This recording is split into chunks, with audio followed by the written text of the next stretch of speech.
What if the most expensive thing in the world is not a car, not a diamond, not a yacht, but a place? A place so small you could walk across it in less than an hour, yet so expensive that only the richest people on Earth can afford to exist inside it.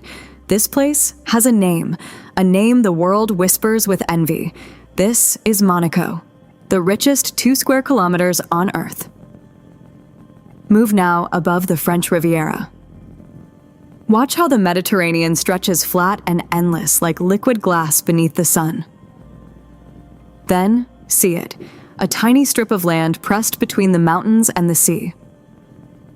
So small it nearly disappears between the cliffs above and the water below. Superyachts sit packed in the harbor like a parking lot of billions.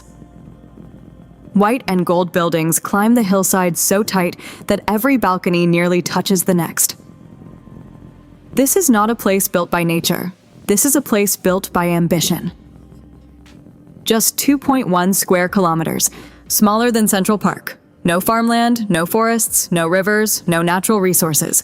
By every rule of geography and history, it should not exist. Yet property here costs 55,000 euros per square meter, the highest on Earth. Nearly a third of its residents are millionaires. No income tax, no wealth tax. A system unchanged for 157 years. But here is what most people never consider. This curated reality was engineered across 727 years by one family, maintained daily by 50,000 workers who cross from France each morning and leave each night because they cannot afford to live inside the world they built. From a medieval heist to a casino that saved a nation, from the most dangerous racetrack alive to harbors holding floating fortunes. This is the complete story of Monaco, and its truth is stranger than its price tag.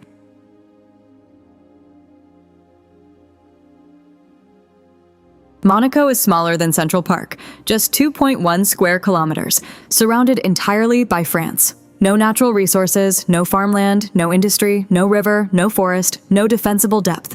By all logic of geography, economics, and survival, this place should not exist. And yet it thrives. Because on the night of January 8th, 1297, something impossible happened on a Mediterranean cliff.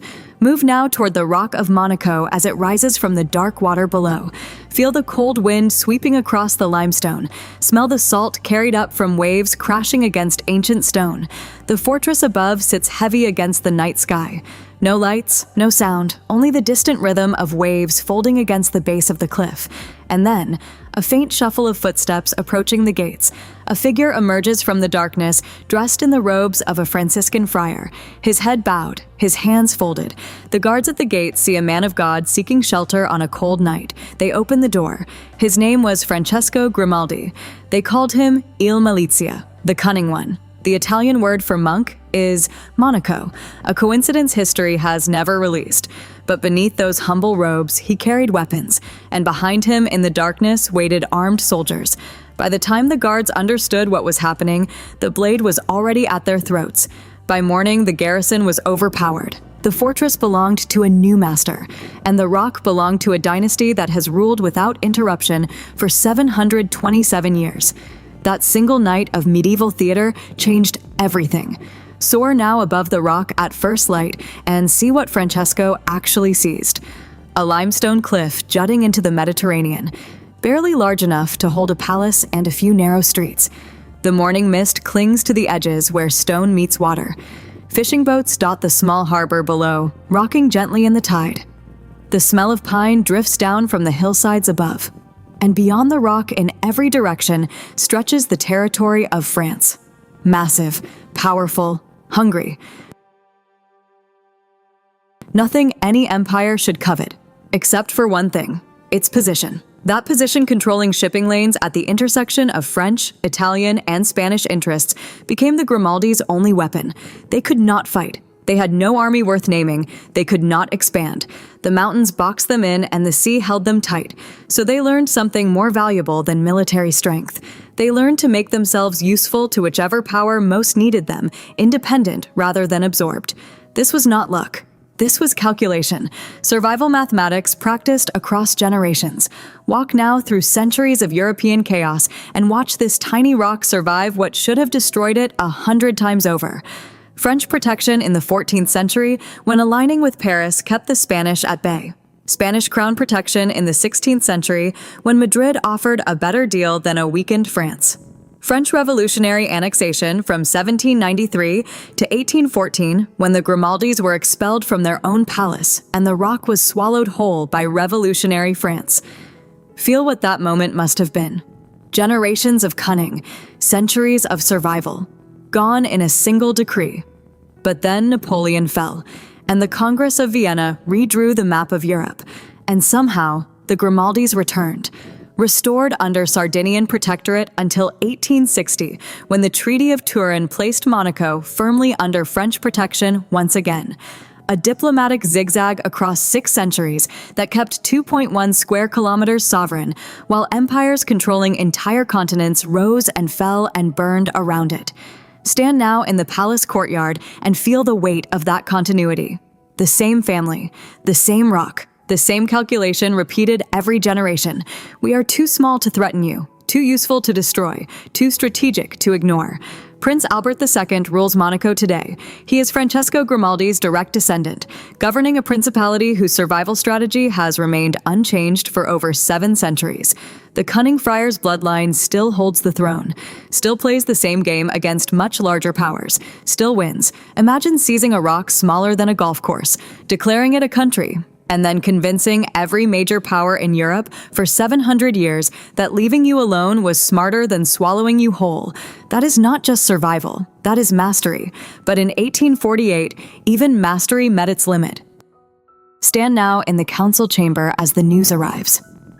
Messengers breathless from the mountain roads. The towns of Menton and Roquebrune, constituting 80% of Monaco's territory and most of its taxable population, have voted to secede. They no longer wish to be Monegasque. They want to join Sardinia. Feel the weight of that silence in the chamber. Centuries of strategy, generations of careful alliances. And now the Grimaldis govern nothing but a rock with no revenue, no farmland, no future. Just a palace on a cliff and an empty treasury echoing with the memory of what used to be. Monaco did not become powerful. It became useful. And when usefulness failed, it needed a new strategy entirely. The dynasty survived centuries of European warfare through cunning alone, but losing 80% of its territory left Monaco bankrupt.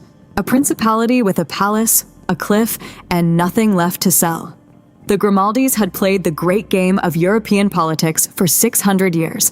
Now they needed a different kind of game altogether. The desperate decision made to survive that bankruptcy would transform Monaco from a failing rock into something the modern world had never seen. A country that eliminated the one thing every other nation demands.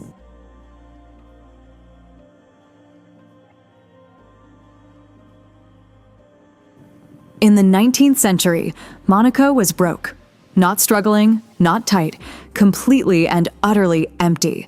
The secession of Menton and Roquebrune had stripped the principality of its farmland, its population, and nearly all of its revenue. What remained was a beautiful cliff overlooking the Mediterranean, a palace with centuries of history, and a treasury with nothing inside it. Prince Charles III governed a dying rock. His dynasty had survived invasions, revolutions, annexations, centuries of European chaos.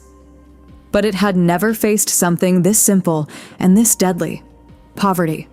Stand now in the throne room as Charles III weighs his options. The windows look out over the same sea his ancestors watched for 600 years.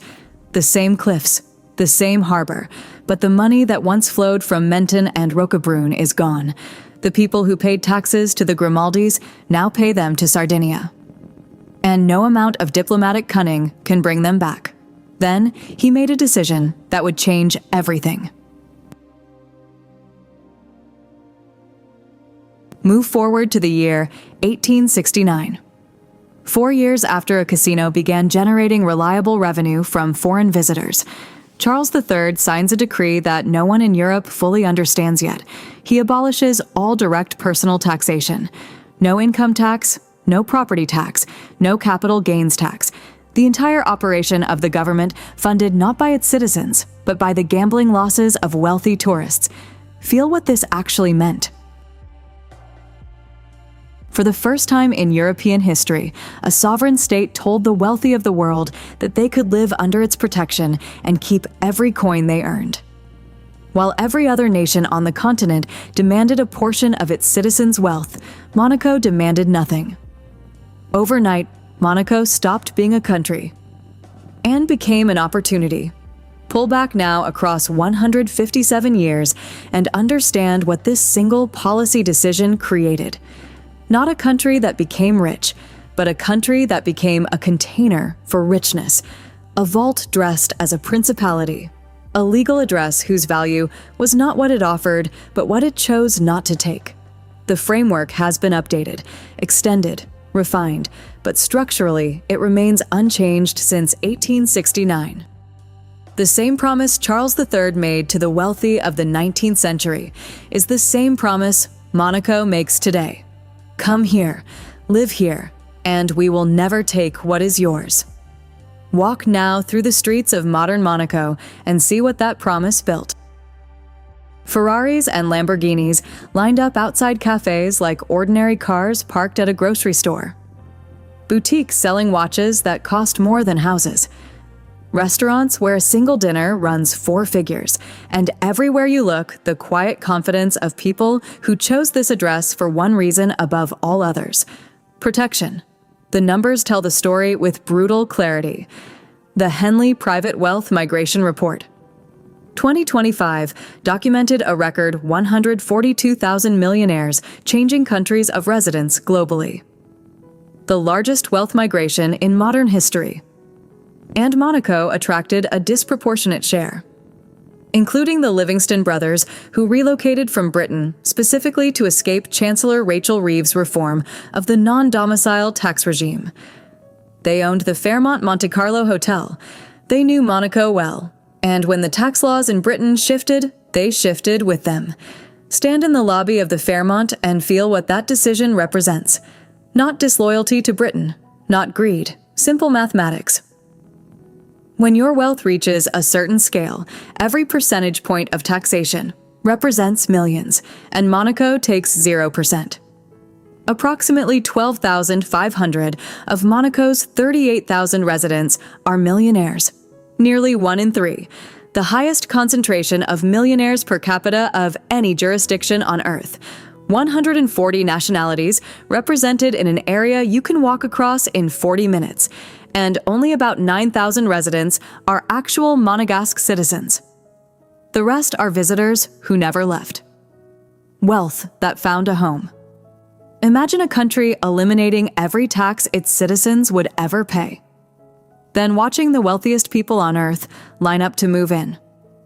Not because they love the weather, not because they adore the culture, but because the address saves them more money than the extraordinary cost of living there.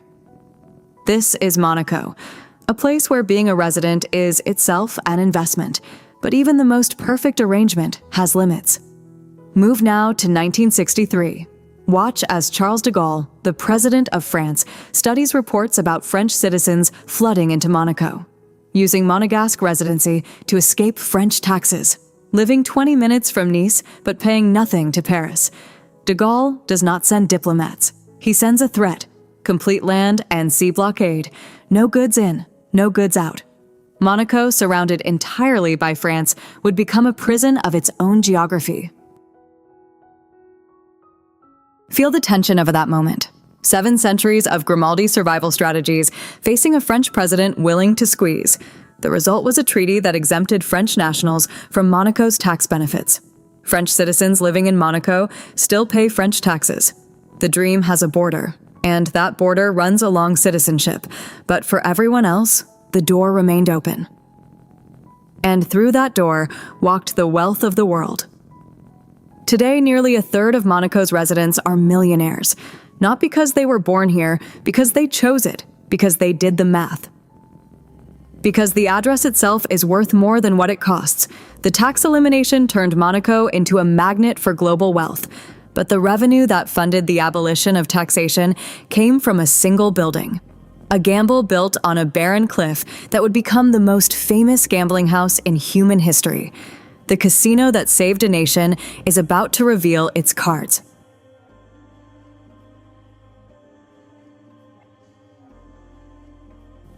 In 1863, Monaco built a gamble. Not just a place to win money, but a place to attract it. Prince Charles III stood on a barren plateau east of the palace, looking out over empty land covered in scrub and dust. The treasury was still empty, the future still uncertain, and then he made a decision that would save the dynasty. He awarded a concession to a French entrepreneur whose name would become inseparable from Monaco's survival: François Blanc. Blanc's genius was not gambling itself. It was the architecture of attraction. He understood something that no economist of his era had yet written into theory: that wealth does not simply go where returns are highest. It goes where the experience of being wealthy is most pleasurable. Move now toward the Casino de Monte Carlo as it rises from that once empty plateau. Feel the weight of its presence before you even step inside. The Belle Époque facade, designed by Charles Garnier, the same architect who built the Paris Opera. Columns and arches and gold detailing that catch the afternoon sun and throw it back like a challenge. This is not a building trying to blend in. This is a building announcing arrival. Walk closer and smell the faint trace of cigars and expensive perfume drifting from the doors. Hear the low murmur of voices mixing with the soft click of chips on felt. See the well-dressed men and women ascending the marble steps, not rushing but moving with the calm confidence of people who belong here. Step inside and the world shifts. Chandeliers hang from ceilings painted with scenes of mythology. Thick carpets absorb every footstep.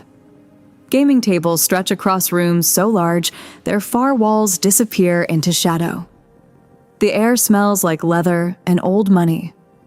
And everywhere you look, people are playing not with desperation, but with ceremony.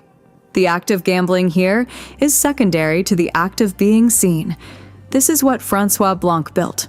Not just a casino, a destination, a social theater where the game mattered less than the performance of playing it.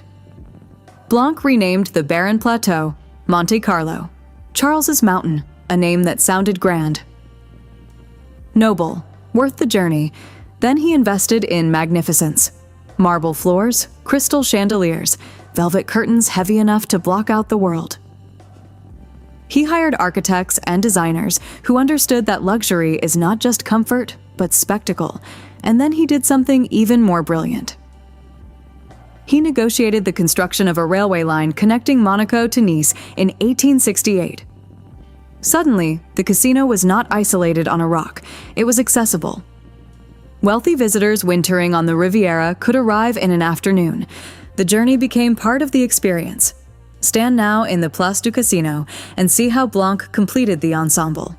The Café de Paris sits across from the casino entrance, serving champagne and oysters to guests who spill out onto the terrace. The Hôtel de Paris rises behind it, offering rooms whose balconies overlook the harbor. Manicured gardens frame the square. Fountains catch the light. Arriving carriages circle the plaza. Every detail calculated, every sightline designed. This was not accident. This was architecture as psychology. Blanc understood that the wealthy did not need another casino. They needed a place where spending money felt like an elevation rather than a loss. The Casino de Monte Carlo's Garnier-designed main building, completed in 1878, remains among the most ornate entertainment structures in the world. It has been photographed so many times, it exists in two places simultaneously, as a real building you can walk into, and as the symbol the entire world recognizes when they think of Monaco: wealth, risk, elegance, all compressed into a single image. By the early 21st century, the casino's proportion of Monaco's GDP had declined to approximately 4%. Financial services and real estate had grown so large they dwarfed the gambling revenue, but the casino's symbolic importance to Monaco's identity remains total. It is still the first thing people picture when your country's name is spoken. Imagine building a single casino so magnificent that it funded an entire nation's operating budget. eliminated the need for personal taxation, and created an image so powerful that 160 years later, it remains Monaco's most recognizable landmark. That is not just good business, that is genius. But the casino's greatest achievement was not financial. It was psychological. Walk back through the casino's front doors and feel what this place represents. Not the tables, not the games, but the idea embedded in every chandelier and every velvet rope. That Monaco is a place where wealth is not hidden, but displayed. Where exclusivity is not accidental, but designed. Where the experience of being rich is itself the product being sold. Francois Blanc embedded in Monaco's DNA the specific combination of exclusivity, spectacle, and concentrated wealth that would transform a small European principality into a concept. A place that exists as much in the imagination as on any map. Stand now at the top of the casino steps at sunset and watch the light hit the harbor below. See the yachts glowing gold. Hear the distant hum of engines echoing off the cliffs. Smell the sea air mixing with jasmine from the gardens. And understand what Blanc truly built. Not a casino, a world. The casino attracted wealth through spectacle and kept it through tax policy. But once a year, Monaco strips the velvet from its surface and reveals something raw. Its own streets transformed into the most dangerous racetrack in motorsport.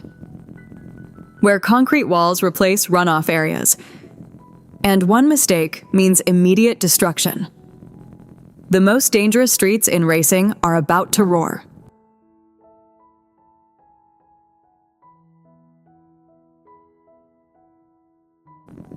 Once a year, Monaco transforms.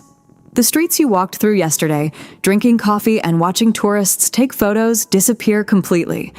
In their place rises something impossible, a racetrack carved through the heart of a living city. This is the Monaco Grand Prix. Move now through the circuit at race speed and feel what drivers describe as controlled claustrophobia. Buildings blur on both sides, barriers close enough to touch, the car bouncing over manhole covers that become launch ramps at speed, and the constant knowledge hammering inside your helmet that one locked brake, one misjudged apex, one moment of lost concentration ends not in a gentle spin into gravel, but in immediate total contact with concrete that does not forgive. The circuit is 3.337 kilometers. First held in 1929, a permanent fixture of Formula One since 1950. And in all those decades, it has never stopped being the race that separates the great from the good. Through the tunnel beneath the Fairmont Hotel, where drivers transition from blinding daylight to total darkness at 160 miles per hour. The change so violent, your eyes cannot adjust fast enough, and you drive on memory and instinct for 2 seconds that feel like 20. Out the other side, into Mediterranean sun so bright it stings. There is no forgiveness built into this track. No gravel traps, no runoff areas, just walls, and the drivers know it. Imagine driving 160 miles per hour through your own neighborhood, past apartment buildings, through tunnels, around corners designed for normal traffic, knowing that the concrete walls inches from your wheels will not absorb, flex, or forgive. That is what racing here feels like, and they do it for nearly 2 hours without rest. Hotels filled months in advance, restaurants booked solid, yachts anchored 4 deep in the harbor, hosting parties that ran until dawn.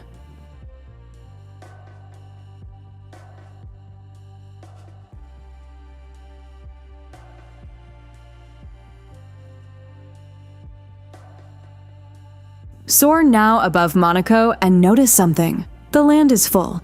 Every square meter from the palace to the French border is covered in buildings. But the sea is where the excess lives. Move down toward Port Hercules. Monaco's harbor, whose depth of approximately 10 meters, accommodates mega yachts that would ground themselves in shallower Mediterranean anchorages. Watch how the vessels sit side by side in rows so tight they nearly touch. Each one gleaming white and gold in the morning sun. Each one larger than most people's homes. Each one worth more than most people will earn in a lifetime. This is not a parking lot. This is an extension of Monaco's real estate market, and every vessel here is a declaration. Walk now along the waterfront during the annual Monaco Yacht Show, held each September. In its 2024 edition, over 125 super and mega yachts were presented with a combined value exceeding 4 billion euros for sale or charter. Not displayed in photographs.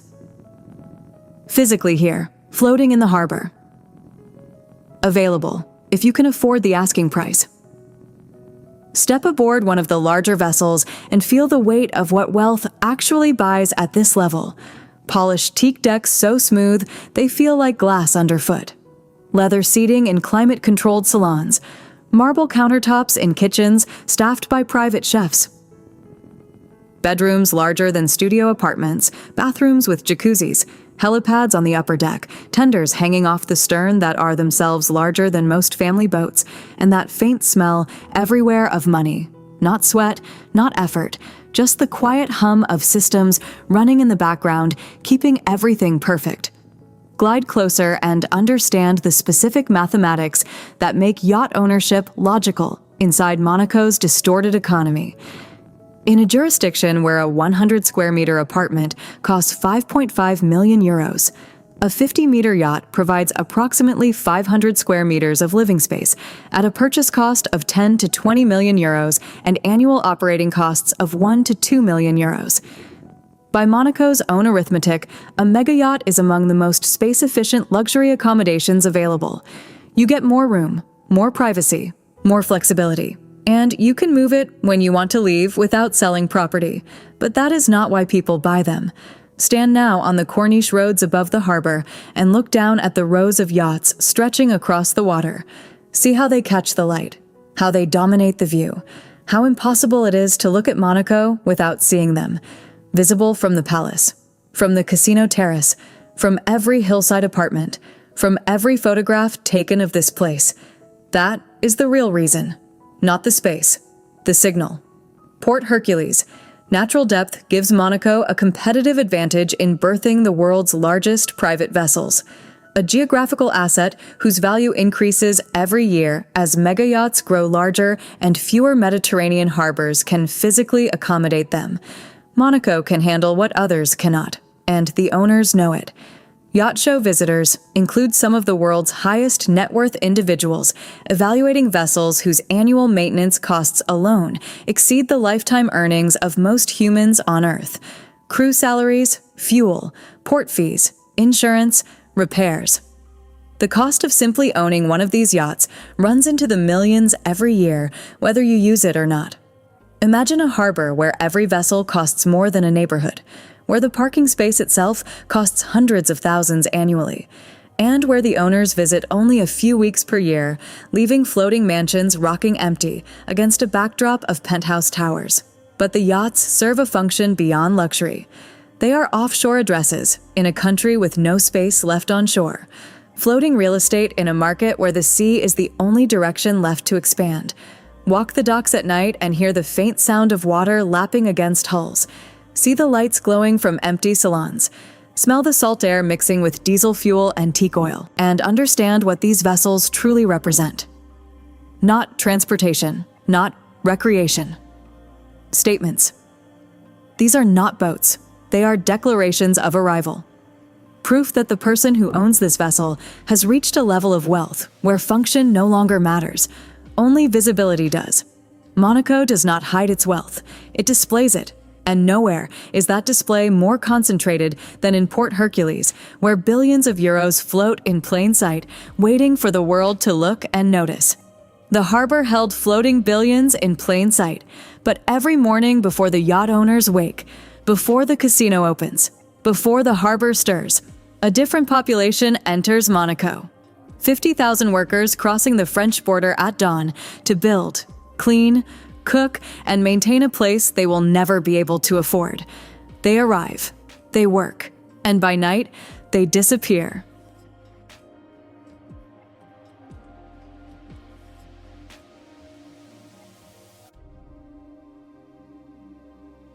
Every morning, Monaco fills up, not with tourists, not with millionaires, but with workers. Descend now toward the French border at 6 in the morning and watch the commute no Monaco brochure ever photographs. Buses packed tight with people in work uniforms. Cars lined up bumper to bumper waiting to cross the checkpoint. Faces still tired from sleep. Thermoses of coffee gripped in hands heading toward another shift. Approximately 50,000 workers cross into Monaco each morning from Beausoleil, Cap d'Ail, Menton, and Nice. More than the Principality's entire resident population. They are the housekeepers who make the beds in penthouses they will never sleep in. The chefs who prepare meals in restaurants they could never afford to eat in. The construction crews building luxury apartments they will never own. The drivers who ferry the wealthy between appointments. The waitstaff who serve champagne on yacht decks. The gardeners who trim hedges in private courtyards. The maintenance teams who keep every surface in Monaco polished, functional, and perfect. They can enter, they can work here, but they don't belong here. Follow one of these workers now. Her name is Marie. She is 43 years old. She lives in a small apartment in Beausoleil, just across the French border. 15 minutes from Monaco by bus, but separated by a price gap so wide it might as well be a different planet. Marie cleans rooms at one of Monaco's 5-star hotels. She arrives at 7 in the morning and works until 4 in the afternoon. She scrubs bathrooms, changes sheets, vacuums carpets, polishes mirrors until they shine. She moves through rooms that cost 2,000 euros per night, knowing that a single night in one of these rooms is more than her weekly salary. She is polite, she is efficient, she is invisible. Walk now through Monaco's streets at midday and see them everywhere.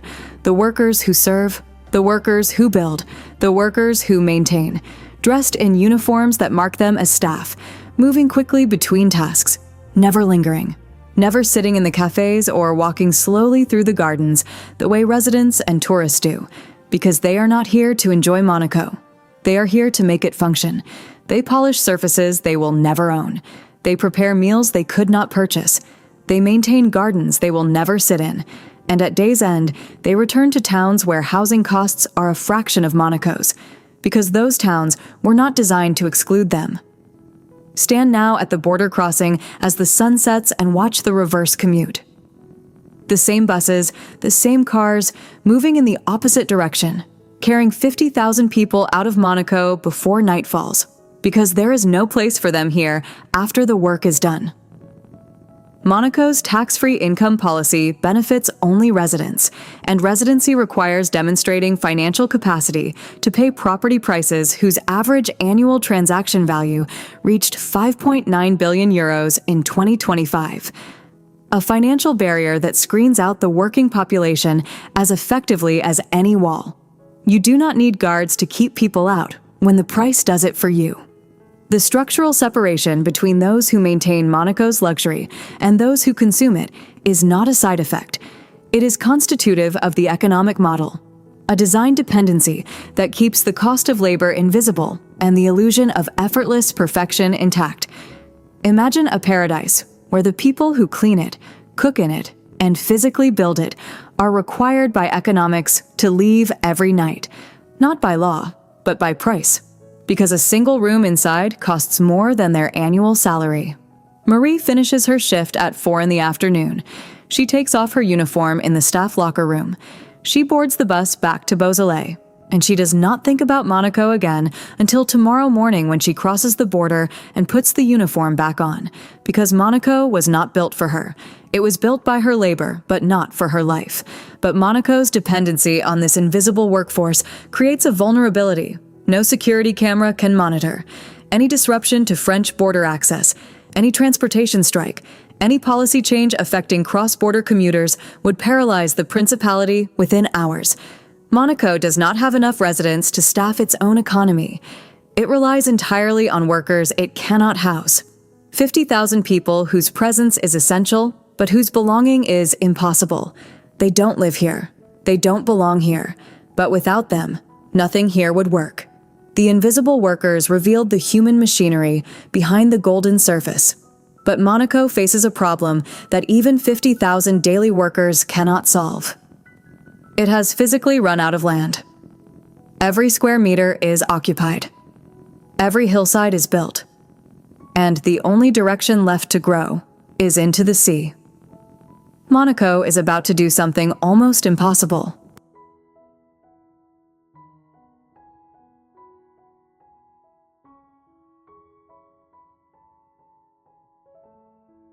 Monaco has one problem. No amount of wealth can solve in the conventional way. It is out of space. The mountains press from behind, France surrounds from every side, and the Mediterranean stretches ahead as the only direction left to grow. So Monaco did something almost impossible. It started building into the ocean. Move now toward the Fontvieille district on Monaco's southwestern shore. Watch how it sits flat and ordinary against the waterline. Apartments, shops, a stadium, a marina, streets lined with trees and sidewalk cafes. Nothing about it looks unusual until you learn one thing. None of this existed 40 years ago. Walk through Fontvieille now and try to feel the difference between natural and manufactured land. You cannot. The pavement feels solid. The buildings sit heavy and permanent. Trees grow in soil that was placed here by trucks, not by nature. Children play in parks built on bedrock that used to be 20 meters underwater. Descend now toward Mariterra, Monaco's most ambitious reclamation project to date. And watch new land rising from the Mediterranean like a nation refusing to accept the borders nature assigned it. Massive concrete caissons sit on the seabed at depths of 30 meters, each one the size of a city block. Hollow structures towed into position and sunk with precision, then filled with excavation material dredged from the ocean floor, capped with layers of soil thick enough to support buildings that will stand for centuries, and topped with residential buildings, private gardens, commercial spaces, and waterfront promenades. An entire district manufactured from engineering and will. Stand now at the edge of the construction zone and feel what it means to build land from nothing. The smell of fresh concrete mixing with salt air. The grinding hum of machinery operating around the clock. The sound of pile drivers hammering steel deep into bedrock beneath the sea. Cranes swinging loads across open water. Trucks rolling across ground that did not exist 6 months ago. And just beyond the construction barriers, yachts worth hundreds of millions of euros float calmly in the harbor watching new territory being born. In Monaco, even the land is man-made luxury. Walk now across the Mariterra promenades, still smelling of fresh paint and newly laid stone. See the apartments rising on reclaimed ground with floor-to-ceiling windows overlooking water that used to cover the spot where you are standing. Private gardens, planted in soil, trucked onto land that did not exist 3 years ago. Sidewalks smooth and wide. Street lamps already installed. Everything designed to feel permanent even though the ocean remembers when this was still underwater. The project added 6 hectares of new territory.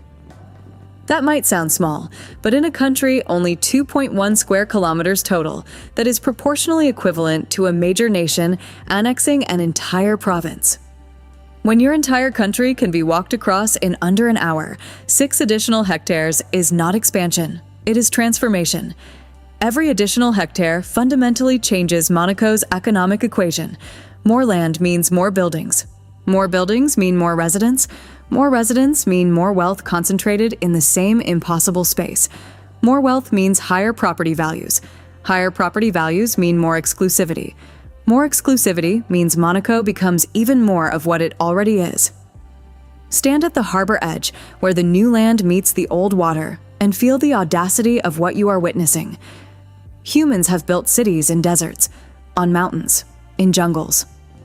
But Monaco is building a country in the sea. Not as metaphor, as engineering fact. One caisson at a time. But even the sea has limits. Look now past the construction zone toward the open Mediterranean stretching blue and endless. And understand what no amount of money can fully overcome. Environmental regulations restricting how far reclamation can extend without damaging marine ecosystems. Engineering constraints determining how deep caissons can be placed before the seabed becomes too unstable to support the weight above.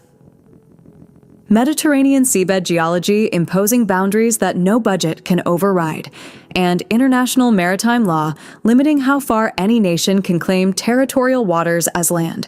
Monaco's expansion strategy has a physical ceiling, and that ceiling approaches with every reclamation project completed. There is only so much ocean Monaco can claim before the limits of physics, law, and geology say no. The sea gave Monaco room to grow when the land ran out, but even the sea cannot give forever. Monaco stole ground from the ocean to continue growing, but what makes that manufactured land worth more per square meter than any naturally occurring territory on Earth is not the engineering beneath it. It is the address above it.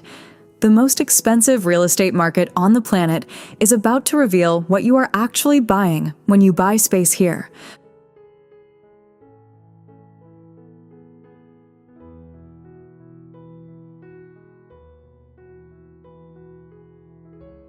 In Monaco, space is the ultimate currency. The most valuable commodity is not gold, not technology, not data. It is square meters. Physical space inside 2.1 square kilometers that cannot be expanded beyond what reclamation engineering extracts from the sea and cannot be replicated anywhere else on Earth. Average property prices in 2025 reached approximately 55,000 euros per square meter. Premium Mariterra penthouses exceeded 100,000 euros per square meter. A view of the Mediterranean from a Monaco balcony costs more than entire houses in most countries on Earth. Prices per square meter are the highest on the planet, and they keep climbing. Pull back now and feel what these numbers translate to in daily reality. A 100 square meter apartment in Monaco costs 5.5 million euros. Not a penthouse, not a palace, a standard apartment, the kind of space most cities consider modest. In Monaco, it is the entry point to existence. Walk now through the lobby of one of Monaco's high-rise residential towers. Polished marble floors, floor-to-ceiling windows looking out over the harbor. A doorman who knows your name, elevators that move in silence, and as you rise floor by floor, feel what happens to the price beneath your feet. Each floor is incrementally more expensive than the one below it, because in Monaco, elevation equals visibility, and visibility equals status.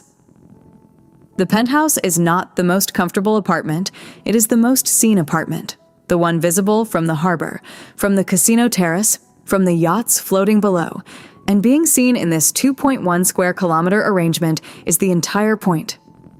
Step now onto a penthouse balcony and watch the sun set over the Mediterranean. The water glows gold. The yachts below catch the light. The hills of France rise in the distance, turning purple in the fading sun. This view costs millions. Not because it is rare, but because only a few hundred people in the entire world can stand where you are standing right now. You are not buying property. You are buying proximity to power. Monaco's prices exceed central London's highest level by approximately 120%, Manhattan's by approximately 80%, and Hong Kong's by approximately 95%, a premium reflecting supply constraints that are structurally permanent because Monaco's total territory is physically finite. There is no sprawl coming, no suburban expansion to relieve the pressure, no adjacent district that will someday offer Monaco prices at a discount. What exists now is all that will ever exist, and every wealthy person in the world knows it.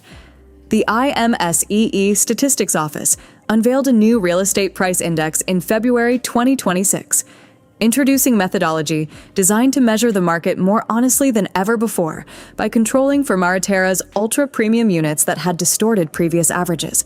Even the way Monaco counts its own prices had to be redesigned to reflect how extreme the top end has become. Imagine a place where the floor beneath your feet costs more per square meter than a luxury car, where your apartment's price would purchase an entire street in most cities, and where the premium you pay is not for the building itself, but for the two-digit postal code it carries. 98000, Monaco's postal code, 2 numbers and 3 zeros. That is what you are buying. Not walls, not views. Address. Walk now through Monaco's streets and see the architecture of scarcity made visible. High-rise towers pressed so close together, their shadows overlap. Balconies stacked vertically like cells in a honeycomb. Every square meter of hillside occupied by buildings that climb toward the sky because there is nowhere left to build outward. In other cities, sprawl reduces prices by expanding supply. In Monaco, there is no sprawl. There is no relief. There is only up, and up costs more every year. Stand now in a Maritera showroom where new apartments are still being sold. The sales agent walks you through floor plans on a screen. 100 square meters, 10 million euros. She says it like it is normal. And here it is. But Monaco's scarcity is not a temporary condition awaiting market correction. It is a permanent structural feature. The territory cannot grow beyond what the ocean allows. The demand will not shrink as long as wealth seeks protection. Every unit of Monaco real estate is a genuinely finite asset in a world where almost everything else can be produced in greater supply. You cannot build another Monaco. You can only buy into the one that exists, and the people selling know that. The real estate market turned space into the world's most expensive commodity. But wealth at this concentration creates a specific fear. The fear that someone will take it. And Monaco's response to that fear produced the most surveilled, most policed, most controlled security environment of any sovereign territory on the planet. In Monaco, nothing is left to chance.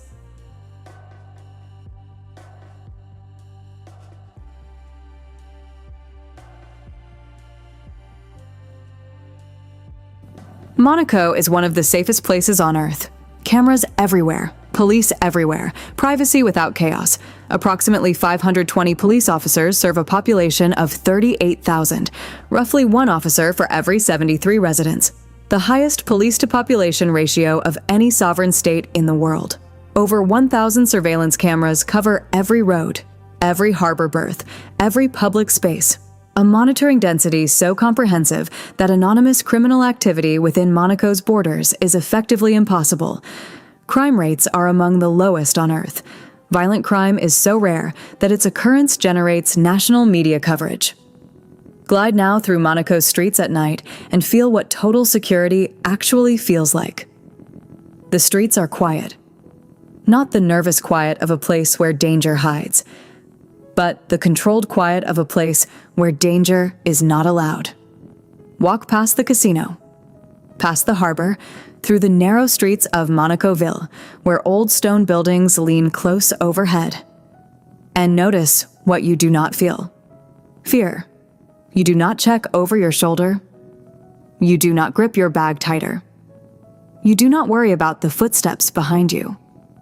Because you know that every step you take is being watched. Not by criminals. By the system. Look up and see the cameras. Small and discreet, but everywhere. Mounted on street lamps, on building corners, above doorways, covering every angle of every public space. Over 1,000 of them across 2.1 square kilometers. That is one camera for every 2,100 square meters. You are never more than a few steps from being recorded. And standing beneath those cameras are the police. 520 officers. In uniforms so clean, they look new.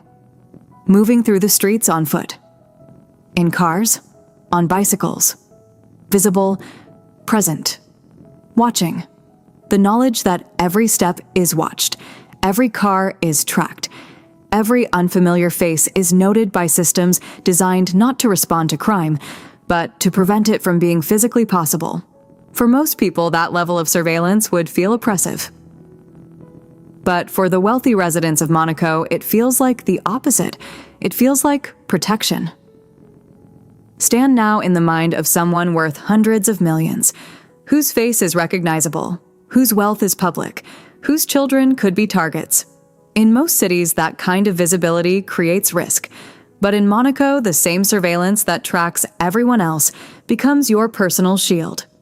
The wealthy carry kidnapping risk that scales directly with the public visibility of their fortune. In most places, they hire private security. In Monaco, the entire country is their security system. For them, this surveillance is not intrusion. It is the most valuable amenity Monaco provides. The wealthy value security more than space. And Monaco understood this before any other jurisdiction on Earth. There is only one road in and out of Monaco by land. Every vehicle entering is tracked. Every boat docking in the harbor is registered. And in a community of 38,000, where nearly a third are millionaires who know each other by sight, anyone who does not belong stands out immediately. Security constitutes what wealth migration analysts call Monaco's third pillar, alongside tax policy and real estate scarcity. The pillar least publicly discussed, but most viscerally important to every resident's decision to stay. Imagine living in a place where 1,000 cameras watch every public space. Where police outnumber residents at a ratio most cities cannot comprehend. And where you feel simultaneously the safest and the most observed you have ever been in your life. But total security requires total surveillance. Walk now through the Place du Casino at midnight and feel the tension beneath the safety. Yes, you are protected, but you are also recorded. Every conversation near a camera. Every movement through a public street. Every moment you spend outside your apartment is documented somewhere in a system you will never see. In Monaco, nothing is left to chance, including your privacy. Stand at the harbor edge as dawn begins to break, the yachts rocking gently in the water, the lights from the buildings above reflecting on the surface, the cameras still watching, the officers still patrolling, and feel the trade Monaco has perfected. Safety in exchange for observation, protection in exchange for transparency, a system so complete that crime becomes almost impossible, but so does anonymity. Monaco should not exist. A rock seized by a man in a monk's disguise 727 years ago. A casino built to prevent bankruptcy, a tax policy that turned geography into a wealth magnet, and a population where 1 in 3 is a millionaire not by birth, but by calculation. And yet, here it stands. 2.1 square kilometers, smaller than most neighborhoods, more valuable than most nations. If this story changed how you see wealth and exclusion, share it. Subscribe for more journeys into extreme realities. Now tell me, if you had the means, would you live in Monaco? Or does something about the arrangement make you hesitate? Drop your answer below, because what Monaco reveals about wealth says more about us than about them.